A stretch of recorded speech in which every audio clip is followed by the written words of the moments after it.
მამების ჩართულობა რამდენად მნიშვნელოვანია შვილების აღზრდაში, თუნდაც საოჯახო პირველად რომ დაინახე შემოშულება ჭურჭელი რო გავრესხე ბიჭებმა, რას აკეთებო?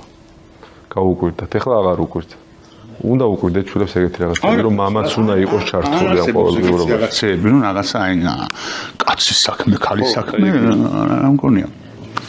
რა ვიცი, თუ წავაი ქალის ახლიდან დავქნათ მე აღარ დავეწყო დავიხჭოთ. დავეწყო ჭურჭელი.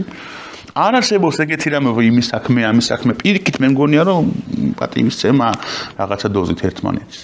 პატივისცემა ნოვასწავლოთ. და ცდილობ რომ შვილებს თავისუფლება ვასწავლოს. მე ვარ ძალიან კარგი კულინარი, სხვათა შორის. საოცრად კარგი კულინარი, ოღონდ აი სური საქართველოს. დედამიწას სური. ამიტომ არასოდეს გთხოვენ არაფერს გაკეთებას. არა, იმდენად კარგი კულინარი ვარ, რომ დამყვებიან და ოღონდ აი ყველაფერს, აი 500 ჩის მინდა მარტო იმიტომ რომ გავსინჯო, აი მოკლედ აი საშინელება და ამიტომ აღარ მშვენს სამზარეულოში მართალი. ყველაზე კარგად რა გამოგდის? არ ვიცი ესე.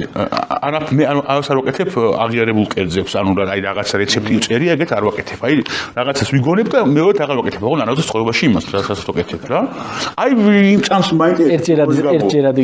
ხო, აი თუ გამოვა, თუ არ გამოვა. ისე ელოშულები, მთიულები ხართ ხო? მოხევები, ხინკალი როგორი გამოგდის? აი ცომთან ურთიერთობა არ ვიცი. ამიტომ არ ვთქვილი კიდევ უფრო დასვრის ყველაფერს და მაგით. აი ცომის კეთება არ ვიცი.